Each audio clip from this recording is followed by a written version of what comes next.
ಈ ಕುರಿತಂತೆ ಇನ್ನಷ್ಟು ಮಾಹಿತಿಯನ್ನ ನೀಡೋಕೆ ನಮ್ಮ ಪ್ರತಿನಿಧಿ ಅಜಯ್ ದೂರವಾಣಿ ಸಂಪರ್ಕದಲ್ಲಿದ್ದಾರೆ.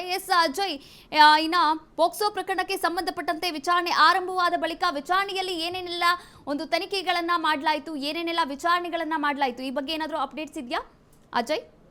ಕಾವ್ಯ, ಏನಂದ್ರೆ ಈ ಒಂದು ಪ್ರಕರಣದಲ್ಲಿ ಸಾಕಷ್ಟು ಒಂದ್ ರೀತಿ ವಿವಾದ ಕೂಡ ಸೃಷ್ಟಿಯಾಗಿತ್ತು. ಯಾಕಂದ್ರೆ ಎಲ್ಲೂ ಕೂಡ ಯಡಿಯೂರಪ್ಪನವ್ರನ್ನ ಕರೆಸಿ ವಿಚಾರಣೆಯನ್ನು ಮಾಡಿಲ್ಲ, ಅವ್ರಿಗೆ ಒಂದು ನೋಟಿಸ್ ಅನ್ನು ಕೊಟ್ಟಿಲ್ಲ. ಇದು ಯಾವ ರೀತಿಯಾದಂತ ಕಾನೂನು ಅಂತೇಳಿ 2024 ಜುಲೈಯಿಂದನೂ ಕೂಡ ಸಾಕಷ್ಟು ವಿವಾದ ಇತ್ತು. ಈಗ ಅದಕ್ಕೆ ಸಂಬಂಧಪಟ್ಟಂತೆ ಸಾಕಷ್ಟು ಬರೀ ಏನು ಕೋರ್ಟ್ ಮೆಟೀರಿಯಲ್ ಕೂಡ ಹೋಗ್ ಬಂದಿತ್ತು ಈ ಒಂದು ಕೇಸ್. ಈಗ ಈ ಒಂದು ಪ್ರಕರಣಕ್ಕೆ ಸಂಬಂಧಪಟ್ಟಂತೆ ಇವತ್ತು ಕೂಡ ಮಹತ್ವದ ನಿರ್ಧಾರ ಬರ್ಬೇಕಿತ್ತು. ಅದು ಕೂಡ ಈಗಾಗಲೇ ಕೋರ್ಟ್ ಅವರಿಗೆ ನಿರೀಕ್ಷಣಾ ಜಾಮೀನು ಕೂಡ ಈಗಾಗಲೇ ಕೊಟ್ಟಿರುವಂತದ್ದು. ಇದರ ಜೊತೆಗೆ ಈಗ ಹೈಕೋರ್ಟ್ ನಲ್ಲಿ ಇದ್ದಂತ ಕೇಸನ್ನ ಈ ಹಿಂದೆ ಏನಿತ್ತು ನ್ಯಾಯಾಲಯ, ಅಲ್ಲಿಗೆ ಈಗಾಗಲೇ ಸೆಷನ್ಸ್ ಕೋರ್ಟ್ಗೂ ಕೂಡ ಅದನ್ನ ಕೊಡಬೇಕು ಅಂತ ಹೇಳಿ ನ್ಯಾಯಾಲಯ ಈಗಾಗಲೇ ಹೈಕೋರ್ಟ್ ನ ಏಕಸದಸ್ಯ ಪೀಠದಲ್ಲಿದ್ದಂತಹ ಏನು ನಾಗಪ್ರಸನ್ನ ಅವರು, ನ್ಯಾಯಾಧೀಶರಾದಂತಹ ನಾಗಪ್ರಸನ್ನ ಅವರು ಕೂಡ ಹೇಳಿರುವಂತದ್ದು. ಈಗ ಈ ಹಿಂದೆ ಇದ್ದಂತಹ ನ್ಯಾಯಾಲಯದಲ್ಲೇ ಈಗ ವಿಚಾರಣೆ ಮುಂದುವರಿತಾ ಹೋಗುತ್ತೆ. ಅಲ್ಲಿಗೆ ನೀವು ಹೇಳ್ದಂಗೆ ಚಾರ್ಜ್ ಶೀಟ್ ಎಲ್ಲವನ್ನು ಕೂಡ ಸಲ್ಲಿಸಬೇಕಾಗತ್ತೆ. ಬಹುತೇಕವಾಗಿ ಇದರಲ್ಲಿ ಯಡಿಯೂರಪ್ಪನವರಿಗೆ ರಿಲೀಫ್ ಸಿಗುವಂತ ಎಲ್ಲ ಸಾಧ್ಯತೆಗಳು ಕೂಡ ಇದೆ. ಈಗ ಸದ್ಯದ ಮಟ್ಟಿಗೆ ರಿಲೀಸ್ ಸಿಕ್ಕಿದೆ, ಆದ್ರೆ ಚಾರ್ಜ್ ಶೀಟ್ ಸಲ್ಲಿಸಿದ ನಂತರದಲ್ಲಿ ಬಹುತೇಕವಾಗಿ ಅವರು ಇದರಿಂದ ಏನು ಹೊರಗೆ ಬರುವಂತ ಸಾಧ್ಯತೆಗಳು ಕೂಡ ಇರುತ್ತೆ. ಯಾಕಂದ್ರೆ ಈಗಾಗಲೇ ಏನು CID ಅಧಿಕಾರಿಗಳು ಸಲ್ಲಿಸಿರುವಂತಹ ಏನು ವಿಚಾರಗಳಿದೆ ಅದರಲ್ಲೂ ಕೂಡ ಇಲ್ಲಿ ಎಲ್ಲೂ ಕೂಡ ಯಡಿಯೂರಪ್ಪನವರು ದೋಷಿ ಅಂತ ಎಲ್ಲೂ ಕೂಡ ಹೇಳಿಲ್ಲ. ಸೊ ಹೀಗಾಗಿ ಅದು ಕೂಡ ಅವರಿಗೆ ಪ್ಲಸ್ ಪಾಯಿಂಟ್ ಆಗ್ತಾ ಹೋಗುತ್ತೆ.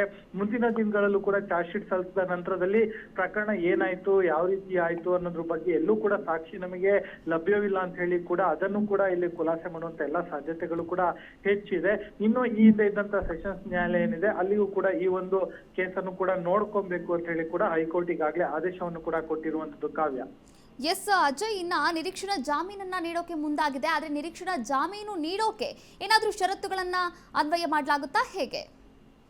ಇಲ್ಲಿ ಯಾವುದೇ ರೀತಿಯಾದಂತಹ ಷರತ್ತುಗಳು ಇರೋದಿಲ್ಲ. ಯಾಕಂದ್ರೆ ಈಗಾಗಲೇ ಇಷ್ಟು ದಿನ ಯಾವುದೇ ಅಂತಹ ಬೆಳವಣಿಗೆಗಳು ಈ ಒಂದು ಕೇಸ್ ನಲ್ಲಿ ಆಗಿಲ್ಲ. ಯಾಕಂದ್ರೆ ಯಡಿಯೂರಪ್ಪನವ್ರಿಗೆ ಏನಾದ್ರು ಕರೆಸಿ ಅಥವಾ ವಿಚಾರಣೆಯನ್ನ ಮಾಡಿ ಸ್ಟೇಟ್ಮೆಂಟ್ ಅನ್ನ ತಗೊಂಡು ಮತ್ತೆ ಬೇರೆ ರೀತಿಯಾದಂತಹ ಬೆಳವಣಿಗೆಗಳು ಕೂಡ ಆಗಿದ್ರೆ ಈ ಒಂದು ಕೇಸಲ್ಲಿ ಆಗ ಏನೋ ಷರತ್ತುಗಳು ಅದೆಲ್ಲವೂ ಕೂಡ ಬರ್ತಾ ಇತ್ತು. ಆದ್ರೆ ಇಲ್ಲಿ ಯಾವುದೇ ರೀತಿಯಾಗಿ ಆಗದೆ ಇರುವಂತಹ ಕಾರಣದಿಂದಾಗಿ ಇಲ್ಲಿ ನಿರೀಕ್ಷಣಾ ಜಾಮೀನು ಕೂಡ ನ್ಯಾಯಾಲಯ ಕೊಡೋದಕ್ಕೂ ಕೂಡ ಅವ್ರಿಗೂ ಕೂಡ ಈಗಾಗಲೇ ಸುಲಭ ಆಗಿರುವಂತದ್ದು. ಇನ್ನೊಂದು ಕಡೆ ನೋಡ್ತಾ ಹೋಗೋದಾದ್ರೆ ಈ ಒಂದು ಕೇಸ್ ನಲ್ಲಿ ಕಂಪ್ಲೇಂಟ್ ಆಗಿದ್ದಂತ ಮಹಿಳೆ ಏನಿದ್ದಾರೆ ಅವರು ಕೂಡ ಒಂದು 4-5 ತಿಂಗಳ ಹಿಂದೆ ಅಕಾಲಿಕವಾಗಿ ಮರಣವನ್ನ ಹೊಂತಾರೆ. ಅಂದ್ರೆ ಅವ್ರಿಗೂ ಕೂಡ ವೈದ್ಯಕೀಯ ಸಮಸ್ಯೆ ಕೂಡ ಇರುತ್ತೆ. ಸೊ ಇವಾಗ ಅವರು ಕೂಡ ಮರಣ ಹೊಂತಾರೆ. ಅದು ಎಲ್ಲೋ ಒಂದ್ ಕಡೆ ರಾಜಕೀಯ ಪ್ರೇರಿತವಾಗಿ ಸ್ವಲ್ಪ ಚರ್ಚೆ ಕೂಡ ಆಗತ್ತೆ. ಯಾಕಂದ್ರೆ ಯಡಿಯೂರಪ್ಪನವರ ವಿರುದ್ಧವಾಗಿ ಕೊಟ್ಟಂತ ಕೇಸ್, ಅದು ಕೂಡ ಪೋಕ್ಸೋ ಕೇಸ್, ಅವರು ಈ ರೀತಿಯಾಗಿ ಸಾವನ್ನಪ್ಪಿದ್ರು ಅಂತ. ಆನಂತರ ಅವರ ಕುಟುಂಬಸ್ಥರು ಕೂಡ ಅಷ್ಟಾಗಿ ತಲೆಗಟ್ಟಿಸ್ಕೊಂಡಿಲ್ಲ. ಆನಂತರ ಆ ಒಂದು ವಿಚಾರವೂ ಕೂಡ ಈಗ ಅಷ್ಟು ಯಾರು ಕೂಡ ತಗೋಬರ್ಲಿಲ್ಲ ಮುಂದಕ್ಕೆ. ಸೊ ಹೀಗಾಗಿ ಅದು ಕೂಡ ಇಲ್ಲೆಲ್ಲೂ ಕೂಡ ಈ ಒಂದು ಕೇಸ್ ನಲ್ಲಿ ಇನ್ವಾಲ್ವ್ಮೆಂಟ್ ಆಗಿಲ್ಲ. ಸೊ ಹೀಗಾಗಿ ಇಲ್ಲಿ ನಿರೀಕ್ಷಣಾ ಜಾಮೀನನ್ನ ಕೊಡೋದಕ್ಕೆ ಕೋರ್ಟ್ಗೂ ಕೂಡ ಒಂದ್ ರೀತಿ ಸುಲಭವಾದಂತಹ ದಾರಿ ಸಿಕ್ದಂಗಾಯ್ತು ಅಂತಾನೆ ಹೇಳ್ಬೋದು. ಕಾವ್ಯ, ಥ್ಯಾಂಕ್ ಯು ಅಜಯ್, ತಮ್ಮೆಲ್ಲ ಮಾಹಿತಿಗಾಗಿ ಧನ್ಯವಾದಗಳು.